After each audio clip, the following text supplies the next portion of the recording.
Good afternoon, everyone. It is so great to have so many of you joining us today.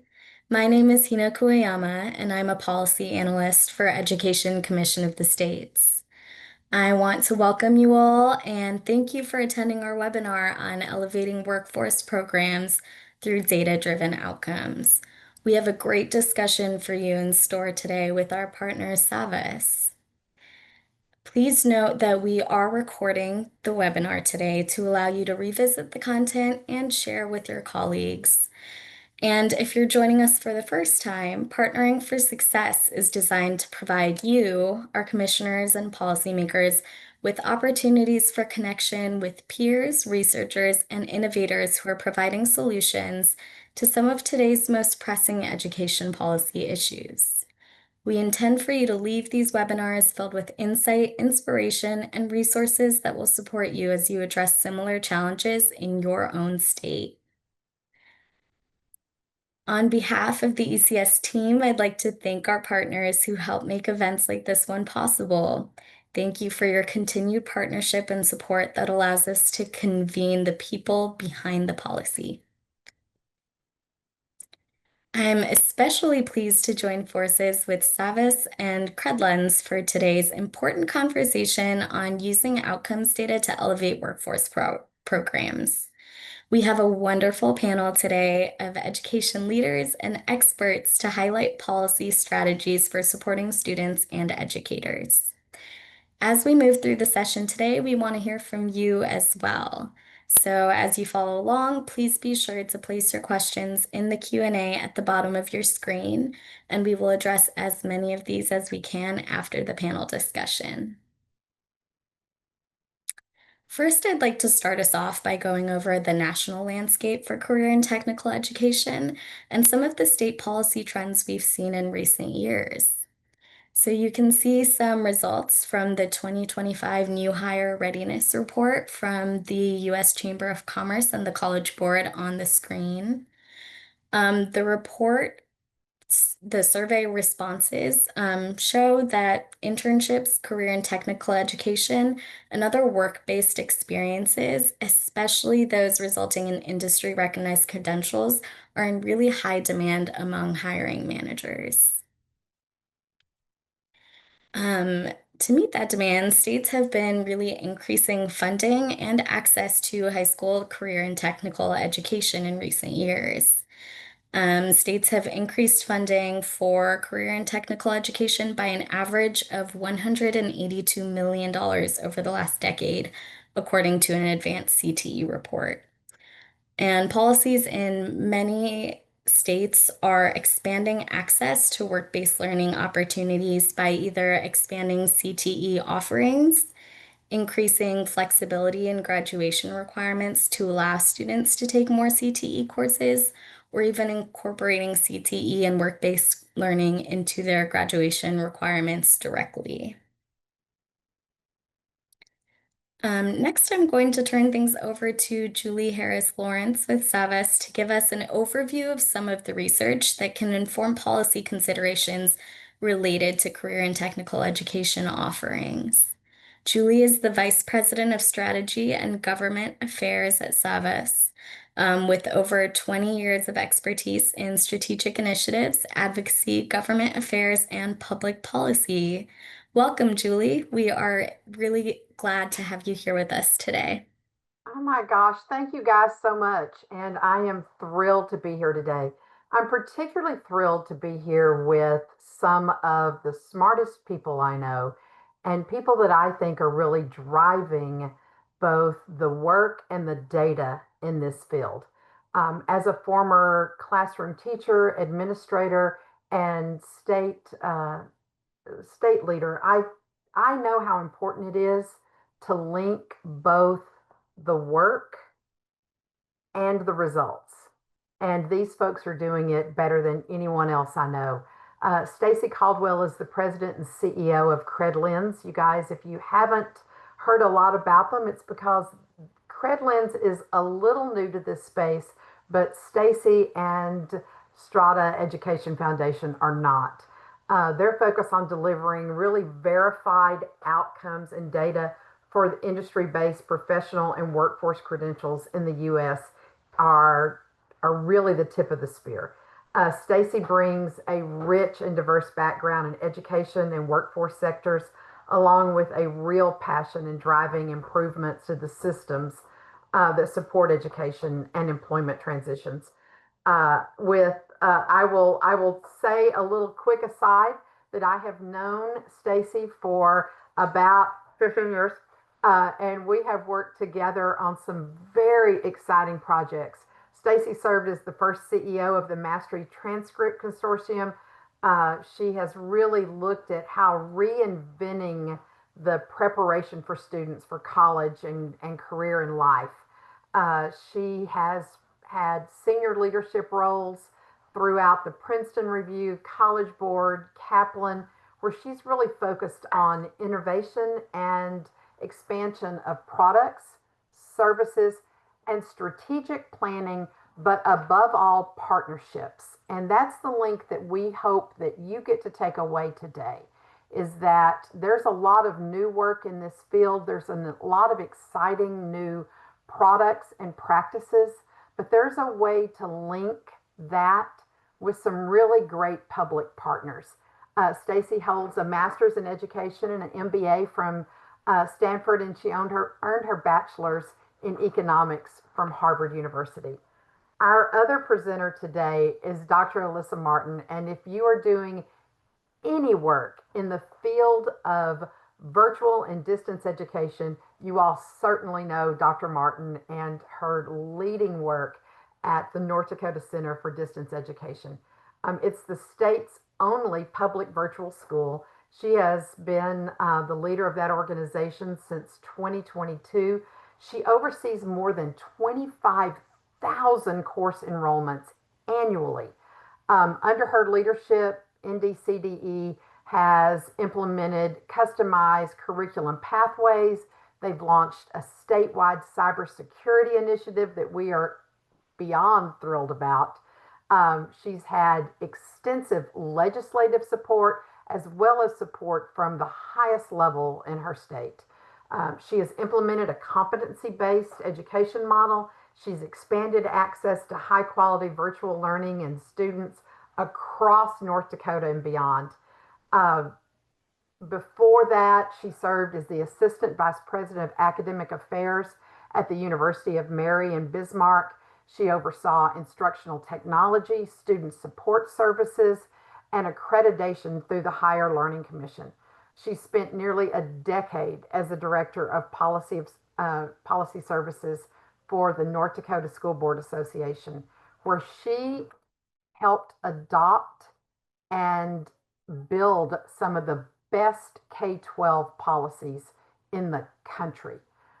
She's a three-time graduate of the University of North Dakota. She holds a PhD in educational leadership and is recognized nationally for her expertise in online education, policy development, and really improving institutional effectiveness.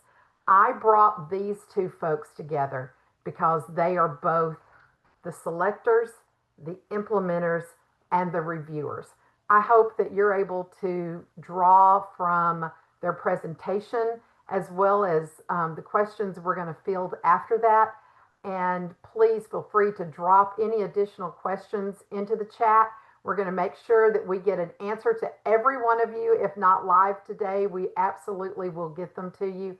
Again, I am deeply grateful for my friends at ECS and particularly grateful for Dr. Martin and Stacy being here today to share their work.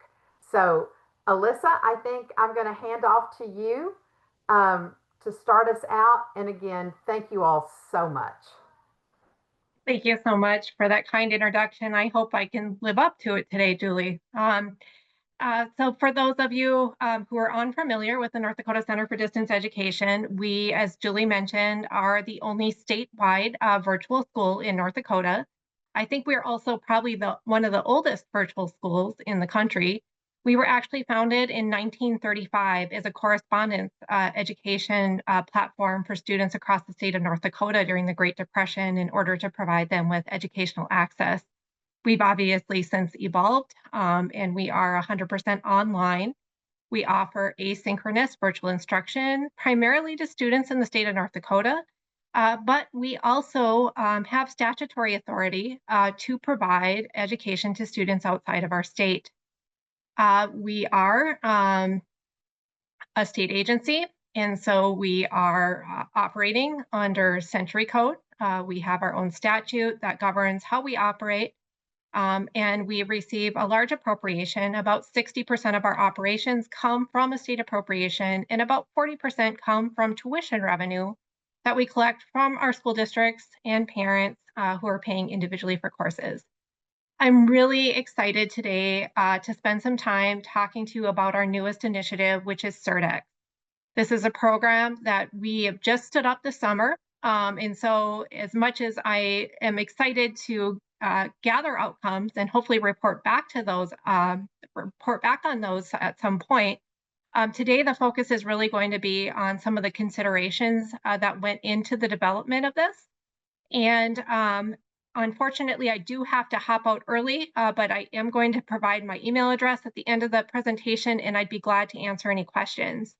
But without further ado, what I'd like to do first is just provide you with a short video. It's about 2.5 minutes that just outlines what CertX is. Hi, I'm Aiden. And I'm Maya. Like a lot of students, we're thinking about the future, college, careers, and how to make our goals real. CertX at NDCDE helps students like us earn industry-recognized certifications while still in high school. I've always worked with my dad in construction. My dream is to own my own building business someday. At NDCDE, I enrolled in the construction track first and later the entrepreneurship track.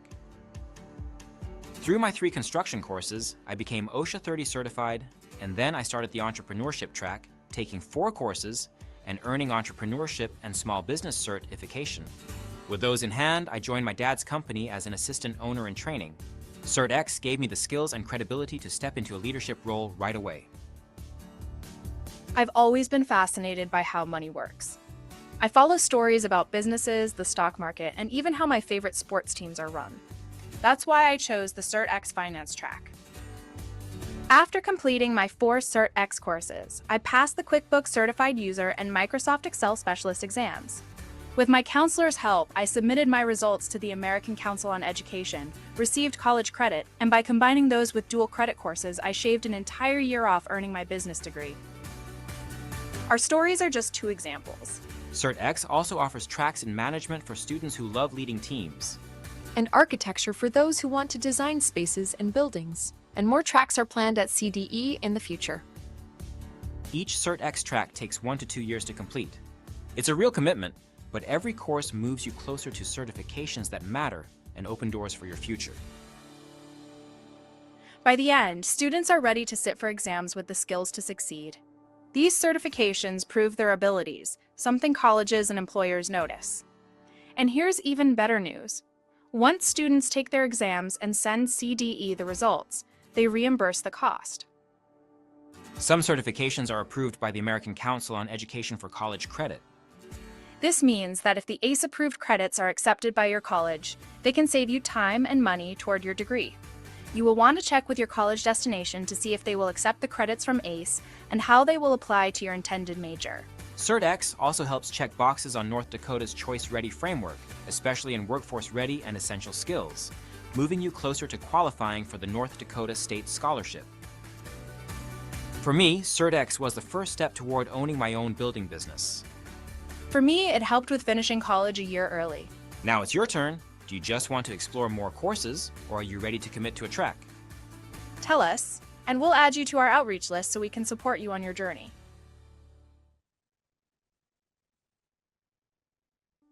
Hi, I'm Aiden. So just to give you a little bit of background on how this program came into being, North Dakota is a state that has invested heavily in career and technical education. And while that is the case, our CTE centers are serving about 118 of our public school districts. We have 168 school districts in North Dakota, which means that there's about 50 school districts that aren't directly reached through that programming. So we're really intentional at the Center for Distance Education about thinking about those students that aren't being reached and how we can utilize our services in order to ensure that they have the same opportunities as their peers. In addition, many of our CTE centers will indicate that they offer some form of distance education. For some of them, that is still through ITB. And most of those opportunities through the CTE centers are synchronous, which means students do have to commit to being at a certain place at a certain time in order to participate in that instruction. The difference with the Center for Distance Education is that we are asynchronous, and so students can work us into their schedule instead of working their schedule around an opportunity. Our CTE centers, some are limited in terms of the programming they offer, offering only 4 different CTE tracks. Others are pretty robust, offering up to 11. And one of the things that we continue to think about at the Center for Distance Education is that typically our CTE centers are connecting directly with our high school students, but oftentimes not developing programming for that middle school population. And while that's outside the scope of the presentation today, it is a continued area of focus for us at the Center for Distance Education because we believe that early exposure to career opportunities really do help students make those decisions at a very formative point in their lives. So we are always looking for funding opportunities at the Center for Distance Education in order to get those opportunities to our students.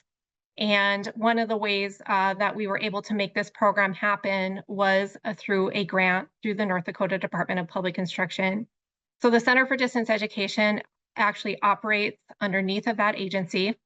And as a result, we have lots of opportunity to explore different funding streams that are available to the department and how we can leverage those in order to provide courses to our students. One of the unique programs that the Department of Public Instruction started in about 2015 was the Leveraging Your Senior Year program, which was intended to ensure that our seniors made the most of that final year in high school. From post-secondary preparation to career considerations to preparation for assessments such as the ACT. That program covers a wide range of opportunities. As DPI approached the last part of their biennium, they identified $200,000 that wasn't earmarked. And so we took advantage of that funding and working with our partner Savvas, we started to think about what we could do in terms of career and technical education that wasn't being done in our state. And we decided that the most meaningful way that we could develop programming would be to align courses in such a way that students would be prepared for industry certification.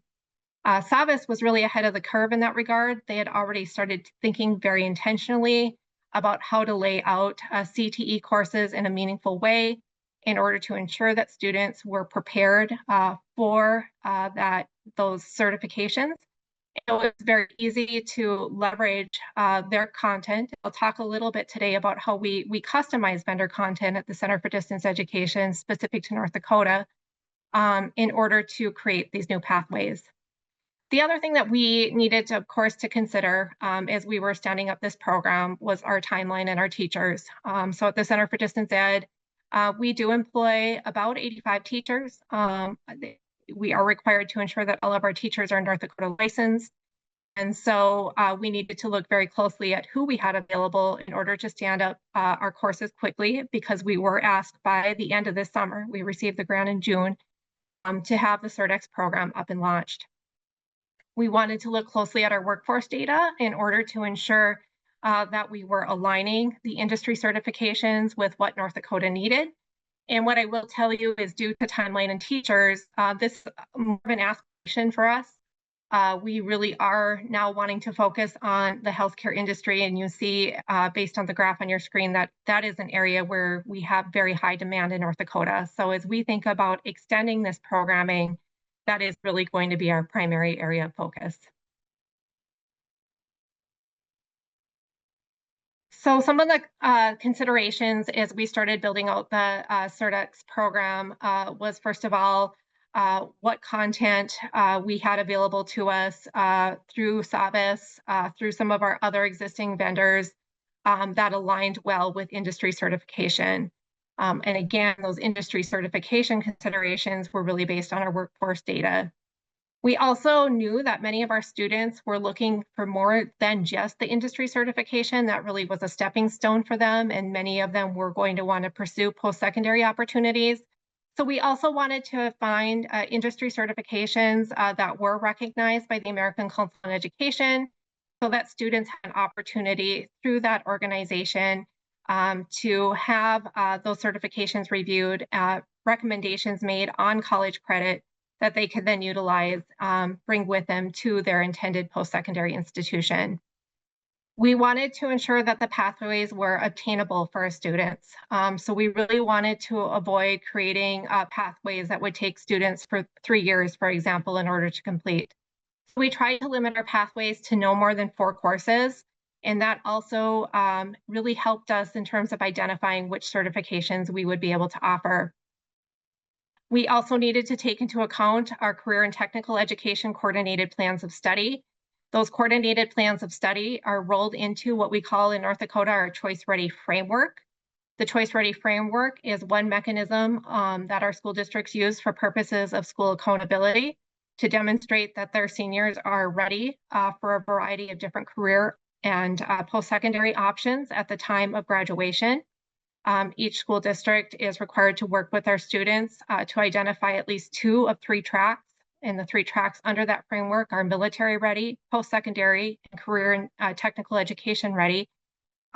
Each student that graduates from a North Dakota school is supposed to have completed requirements in 2 of those 3 tracks.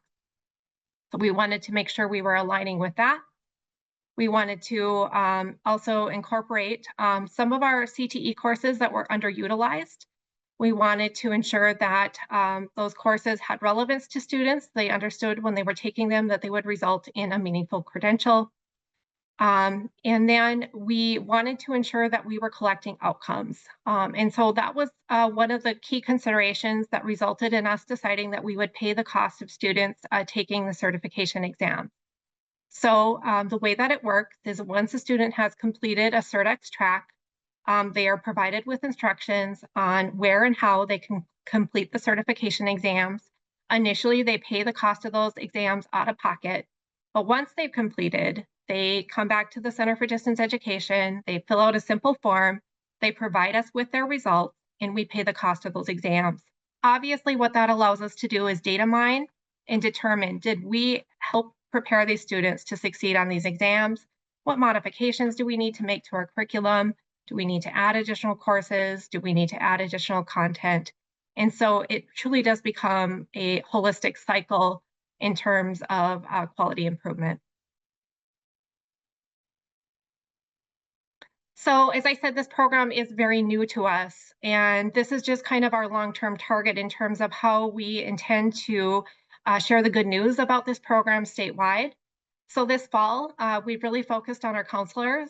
Through our data, we've come to understand that North Dakota counselors are instrumental in connecting students with the services and supports that we offer at the Center for Distance Education.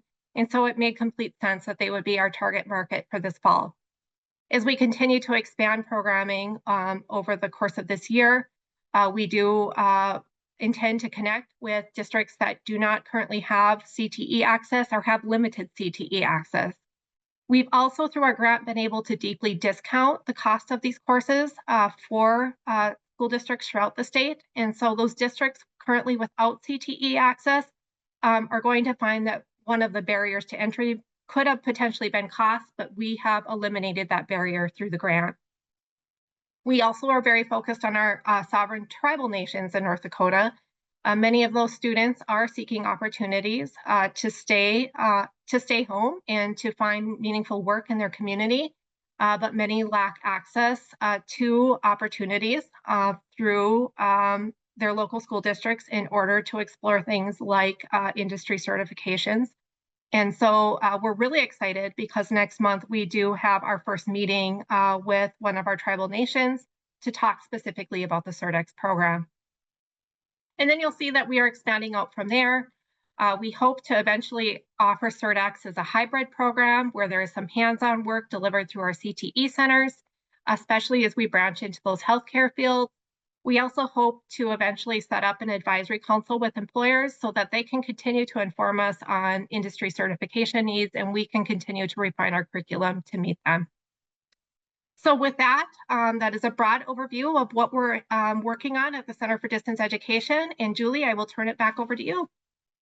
Melissa, thank you so much. I continue to be blown away by the work you guys are doing, but also just how strategic you have been in thinking about the students, their skill sets, their time, your teachers. It's amazing. And I know that those of you who are on the call that are state leaders are probably going to have dozens of questions for her. So I know she has to hop, but please feel free to reach out. I know she has been immensely generous with her time around the lessons that they have learned. And I look forward particularly to those meetings with the tribal nations. You know how excited I am about that work. So thank you so much. And with that, I want to shift to Stacy and CredLens and what CredLens is and what they're doing and how they can work to move the data gathering and really those true data-driven decisions to our states and to our partners. So Stacy, thank you for carving out time from your incredibly busy schedule to share with us today. Thank you so much, Julie. And good afternoon. We're really pleased to be here with you all. Julie, thank you for pulling us together and for the introduction. And just for the record, I am a very big fan of the work that Dr. Martin is doing and how she and Savvas are working together to really scale that approach. Also very pleased to have a chance to tell you just a bit about what we're up to at CredLens and how we're planning to use that work to really help highlight and support the sort of work and programs that you just heard about in Dr. Martin's presentation. So we'll go ahead and dive in. CredLens is a relatively new nonprofit. We're about 18 months old that was founded by Strata to directly address the gap in outcomes data for non-degree credentials. So non-degree credentials, think about these as exactly the sort of pathway programs, the CertX programs you just heard about, but also industry certifications or certificate programs designed to get learners a better job. And let's be clear, as we look at this, this is a really big and growing space. And so we've put just a few of the stats up here, but at this point, about 80 million Americans, about half of all Americans, report having some form of a non-degree credential. The number of organizations that issue these credentials is growing really rapidly. So, 15 months ago when we first had this slide, that number was 17,000 organizations that issue credentials. With an updated report out from the Harvard Workforce Project, that number is now over 20,000. So it's a big space. It's a growing space. And it's a space that we think is really important to get right. So as we describe on the next slide, we're really big believers in workforce development pathways in the NDC space in general. It is frankly where much of the really interesting innovation is happening, and is certainly where the work is happening to more closely connect education to employment. But like all big and growing markets, we also believe that the space will operate more effectively with good outcomes data. So the way that we choose to do this is that we say, hey, we want good data across the space. In order to get there, we need to start with individual credential issuers, so individual colleges, training providers, et cetera. And we need to understand who holds these credentials. We'll take and match that to a whole set of outcomes data and deliver information first and foremost back to those credential issuers and say, and help them really understand what's going on with their programs. With the permission of the credential issuer, we also then sort of gather that data in a de-identified way so that we can start to gather insights across the space. And as we gather those insights, we then can do some work at the state and system level. We can help connect the dots between, oh, I just did a CERT program. did the folks actually go off and get the certification? And then over time, as we grow that more broadly, we will be informing the market and sort of feeding into different systems that really empower learners to have good information about, hey, I'm choosing a program, I know what sort of results folks typically get, and I'm willing to make the investment in that. Same thing on the employer side, that they understand which programs are truly preparing people for success. So that's the overall approach that we're taking. If I get a little bit more specific on that for a moment. This is the way working, sort of first with credential issuers that CredLens is actually operating today. So we go out to credential issuers sort of on the left-hand side here, upper left, and those credential issuers share a list, a verified list of who holds the credential. We then map that to a whole set of outcomes data providers. These are both public or administrative data as well as private data sets. We do that in a back-end anonymized way. We then aggregate that data and deliver back a dashboard back to the credential issuer that provides actionable outcomes insights around 3 areas of question. So those areas are earnings, employment, and education. Earnings are just what you would expect. What was somebody making before they got the credential and at the moment they got the credential? And then what was happening 1, 3, 5 years out after they got the credential? The employment outcomes are all the things that go along with that. Is somebody employed in the right industry? What sort of job title, what sort of employer are they actually looking for? Are they actually working with? And that gives insights back to the folks who are building the program so that they can continue to improve them. And then the education question is, how do credentials start to stack or portfolioize together? So where are 2 credentials together actually more powerful than the just sum of each of them individually? So those are the sort of insights that we're really driving. So if we go to the next slide, this will just give you a little bit more detail, but sort of covered that in the last piece, but you get the detail of what we're trying to ask. All right, so with that, I think that, and then, sorry, I do want to do a demo for you, so I'm excited, and I skipped one slide. So in thinking about what we're really trying to do, we hear a number of things when we're out talking with community colleges, when we're out talking with states who are really trying to address these issues. So a few of the things that we hear. Number one, I think what Dr. Martin does to say like, hey, you get paid if you come back and tell us if you got a certification is a really good example of how to get data. Not everybody has that. And my guess is not 100% of the students that went and took the certification are still coming back. And so one of the things we hear is, hey, I just delivered a program and they're supposed to go get an industry certification. I'm not sure if they went and got it. We now have a number of the biggest industry-based certifications in our platform. And so one of the things we're able to offer up is we can help you connect the dots and a little more easily understand which of those folks that you just delivered a program to actually went and got the certification. We also hear that a lot of times, even states that are really good at tracking outcomes for their bachelor's programs, that the non-credit and non-degree data sort of sits outside the system. So we're able to support with that. And we're also able to help folks think a little bit, sort of think through the data and different options on how they really think about their credentials of value. So those are just a few of the things that we're hearing from states and sort of what we've set up as use case directly to directly address those. I think at this point, if we can, I will go ahead and share my own screen for a moment. So what we wanted to do is just take a quick moment to show you what the current version of the CredLens dashboard looks like. And this is, imagine you are Dr. Martin, imagine you are a community college director of the non-degree programs. And you've entered a portfolio of your programs into the CredLens data set. So you come in as National Learning Academy, you know that you've got 18 credentials that you're able to look at in a little over 20,000 records. And you can quickly get sort of an overall sense of how your portfolio is doing.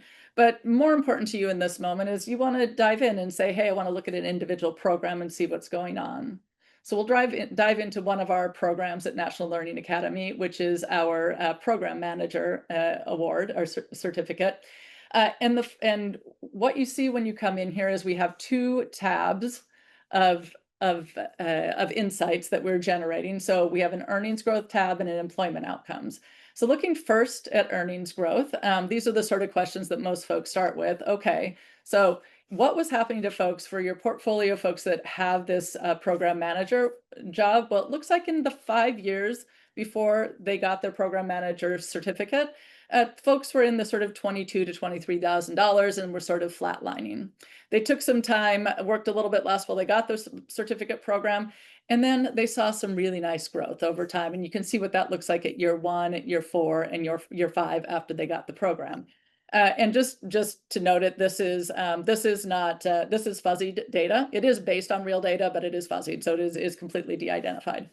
But then we also think, as a program manager, you might want to analyze and say, well, if that's the median, I also want to see what sort of the top quartile was doing. And I also want to see if even at the lowest quartiles, people are seeing good results. And so that's a good thing to be able to look at. And then you also have the ability to play with different segmentations and sort of, compare 1 or 2 or fewer of those. And again, at sort of the different levels. So good, quick insights lets you compare different answers, lets you see whether a program that feels like it wasn't paying you back at 1 year is giving you tremendous value at 5 years. And then when we go over to the employment questions or the occupation questions, again, you get the ability to see how people were employed after they got the certificate and how that grew over time. But then you can also start to dive in and understand what were the actual industries that folks were going in and how did that vary at right at the moment they got it versus 12 months out or even 2 years out. What were the big sorts of places that folks were going and what were the sort of jobs that they were going into? So you can take a look at that summary. And then finally, one of the things that we often hear from folks is important is, okay, that's great that I know where the industries are going, but wouldn't it be interesting to know where they're actually employed? And so this also lets people dive in and understand who are the 2 or 3 biggest employers for each of the areas that folks are working with, which lets them then, as a community college or as a sort of program manager, reach out to those employers, make sure that the programs are doing what they want, or even just like, oh, surprise, I didn't know I had this many folks going there. Let's make sure that we have the relationship built out. All right, I will stop sharing here. Thank you. So hopefully that gives you a little bit of a sense for, sort of what it is that we're doing and how that can, first from the program management level, and then as you sort of start to look at a portfolio, answer some questions. A couple other things to note.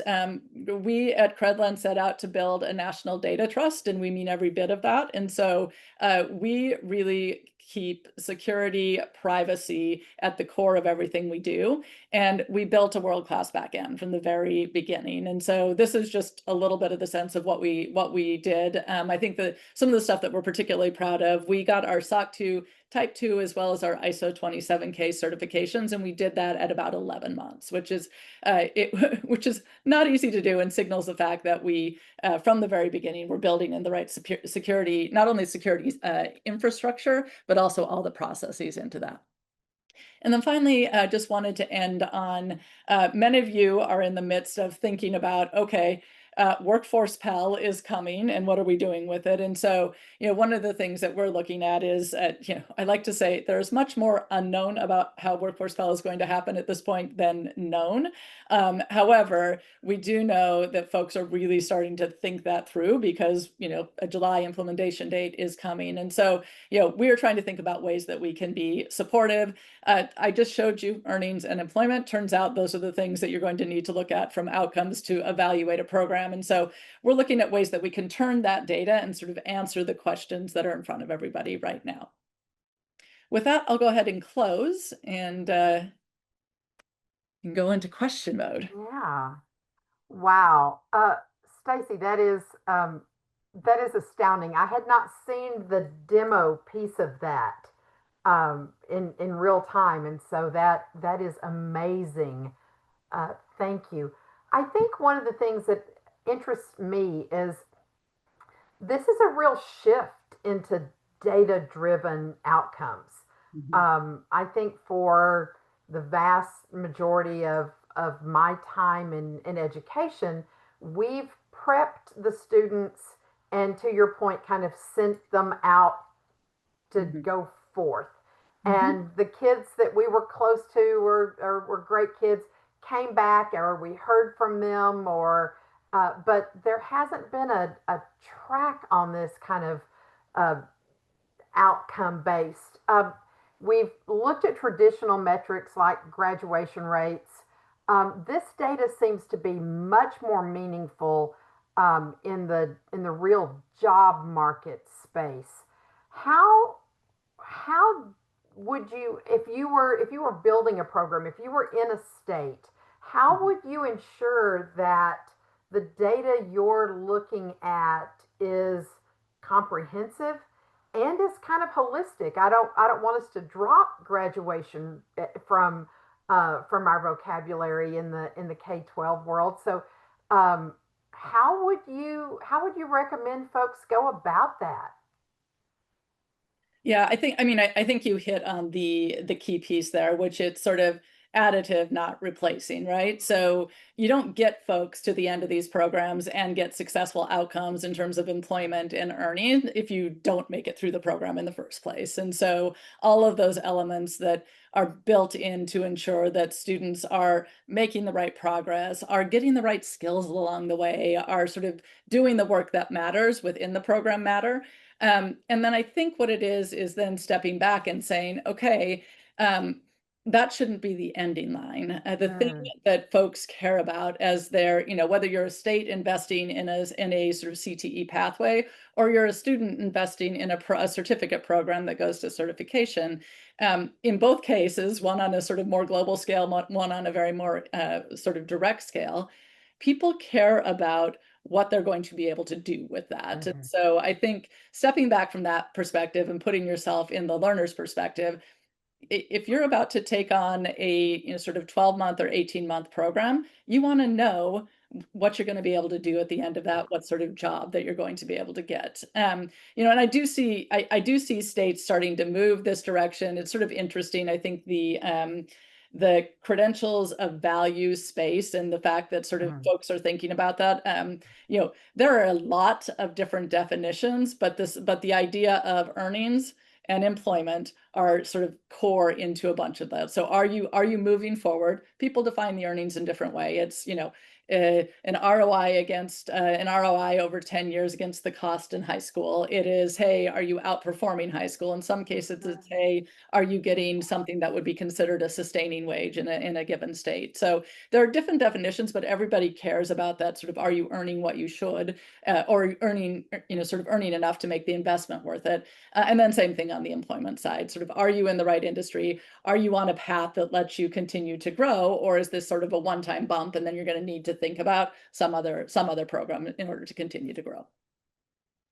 I think that seems it seems so logical, and yet we haven't had someone like you, someone like CredLens, who's really pulling that data from those certification folks on a point to point correlation. So if I'm a state director and I'm looking at how we're going to invest, how we're going to do work across our community colleges, across our K-12 folks, how do we embed CredLens in our work from the beginning around this data? And I'm going to let you guys know, this is not one of those written questions. We didn't write this question down. Stacy's that darn smart. So, and this is the way our brains work. How would I do that? I'm a state director, and we've just been scatter shooting this thing. We've been putting courses in, and folks have been going through them. How do I design that from the beginning? What do I do? Yeah, it's a great question. I think, thankfully we see actually, like, frankly, a lot of good work going on in states at this front. And it starts very early with, like, asking the right questions, right? So, I think one of the things that we like to do, even if we can't get all the way there, is a good exercise is just like start with what you'd really like to know rather than what you think exists or what you're currently gathering or anything else, because like often what happens is people start from like, well, I don't have this, this, or this, so I'll just sort of proxy in this other thing that I know we have. But as that then if that then gets built into definitions and other things, then you end up in a place where you're saying, oh gosh, you know, I haven't actually shifted that definition over time. Whereas the folks who are either asking the questions or frankly even writing into legislation specific outcomes results. So, you know, Indiana has an example of if you have if you complete a certificate program at Ivy Tech at the community college there, and you don't get the certification, Ivy Tech doesn't get paid for that program. So big motivation all of a sudden to say, hey, we want to connect the dots. Other folks have written in sort of actual outcomes results, and sort of funding is hinged on, are you actually getting the sort of employment outcome? So that's a good just sort of start with the results. Then in terms of, you know, sort of how we can help and different ways that we've helped, it really depends on what states are doing with their own state data systems, how far they've integrated them. Some of the stuff that we've seen is states often will have pretty well developed systems around using state UI wage data to track to their public universities and their bachelor's programs. But what they would call the non-credit or non-degree data sits outside those systems. So even in the systems that are really good at answering those questions, they have data that sits outside. So that's a place that we can help. And we can help either by sort of bringing in some of the data sources that we already have in. We also have ways of working with the state where we could use their state UI data to answer the questions against the specific set of population that's outside that we are increasingly bringing in through our work with certification bodies and other programs.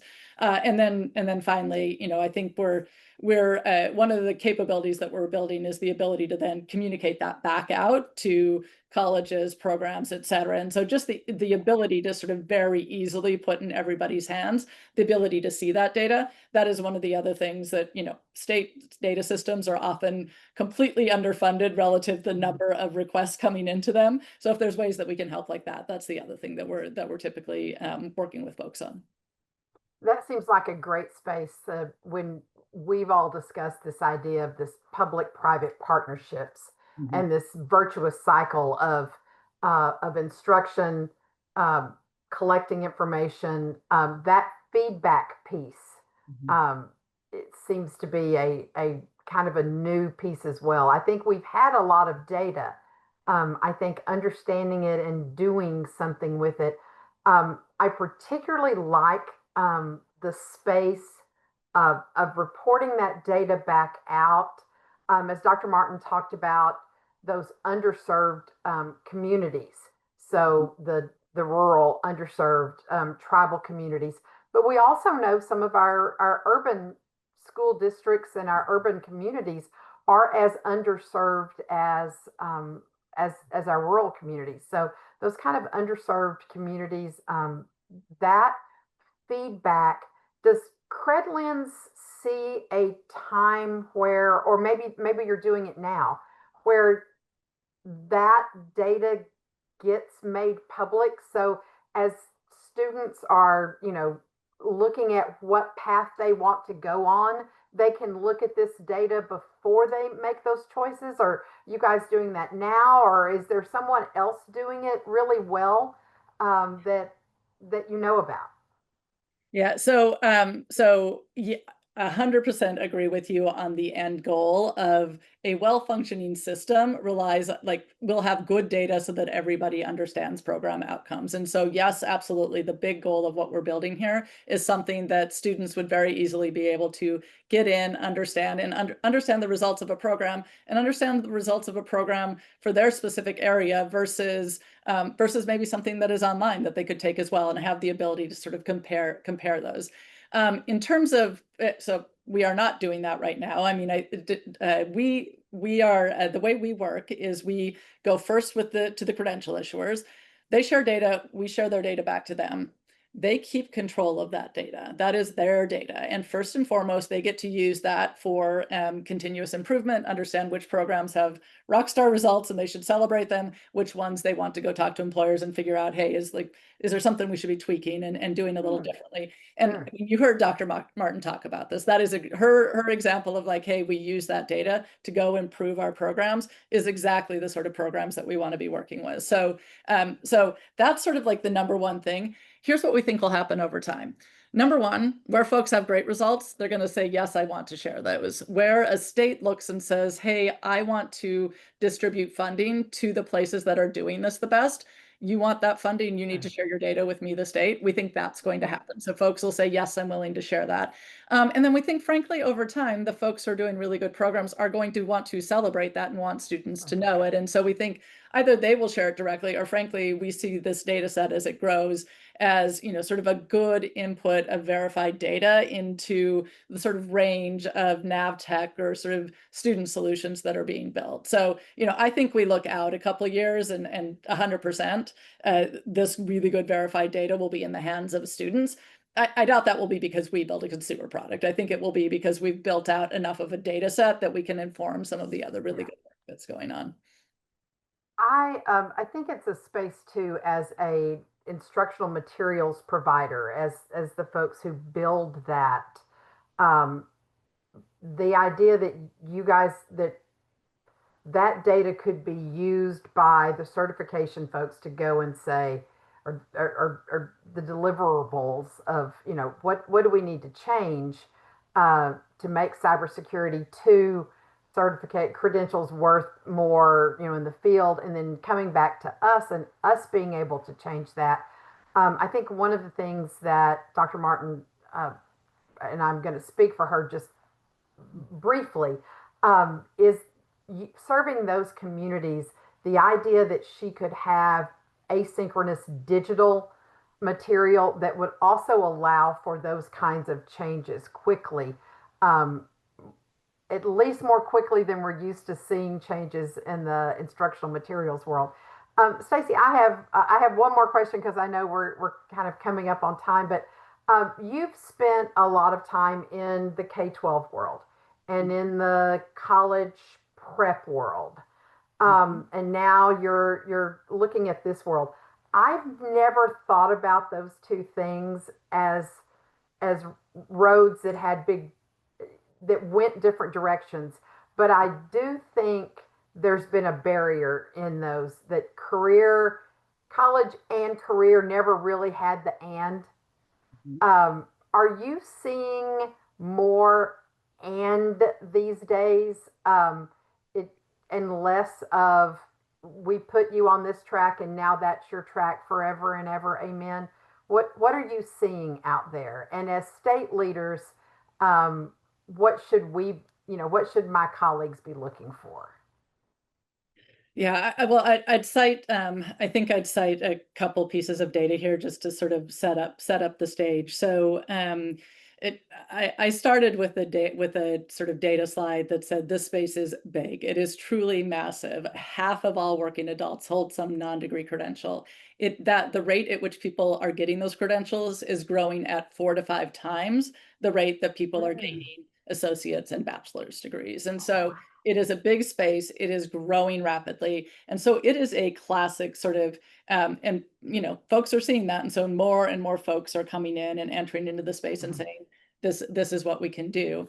That is naturally putting pressure on sort of traditional higher ed education institutions, right? Because they're realizing, oh, hey, folks are voting with their feet and they're saying, you know, like, yes, I believe in the 4-year degree. And by the way, I want to do something in the short term that gets me a better job while I complete the 4-year degree. Or they're saying, great, I did my 4-year degree, I've got a good liberal arts education, and now I want a specific technical skill that ensures I can go get XYZ job. And so I think really what we're seeing in this space is a yes and in terms of the way people are navigating their careers. And so you see a lot more paths that are sort of back and forth and dotted throughout.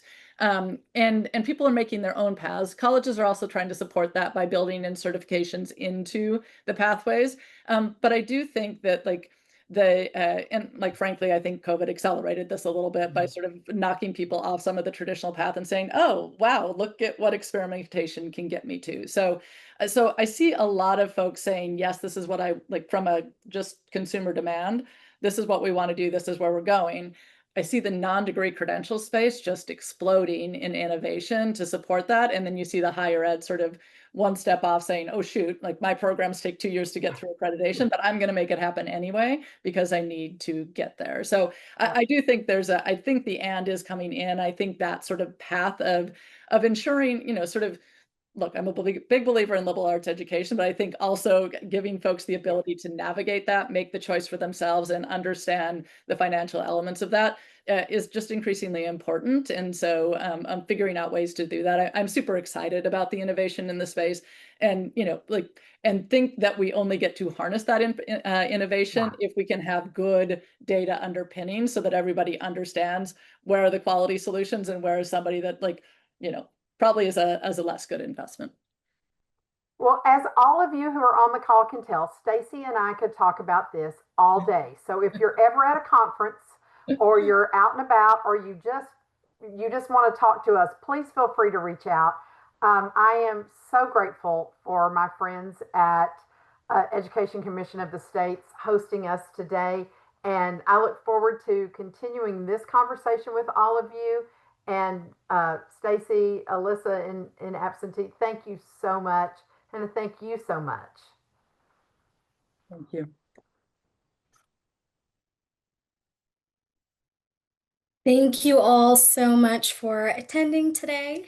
If you have follow-up questions from today's session, we'll be sharing contact information shortly so you can follow up with us directly. We really appreciate each of you for joining us, and we really appreciate Julie, Stacy, and Dr. Martin for sharing their perspectives today. To our audience, please remember that ECS is here to support you in your work. We trust that you're taking away at least one idea from today's webinar that your state can draw from. If you have questions or requests related to today's session, please don't hesitate to reach out. My contact information is on the slide as well as in the chat if you'd like to send an email. As I mentioned, today's recorded session will be shared in a post-event email. So please stay tuned for future Partnering for Success webinars that we'll be hosting later this year. Thank you again for joining us today. Enjoy your afternoon.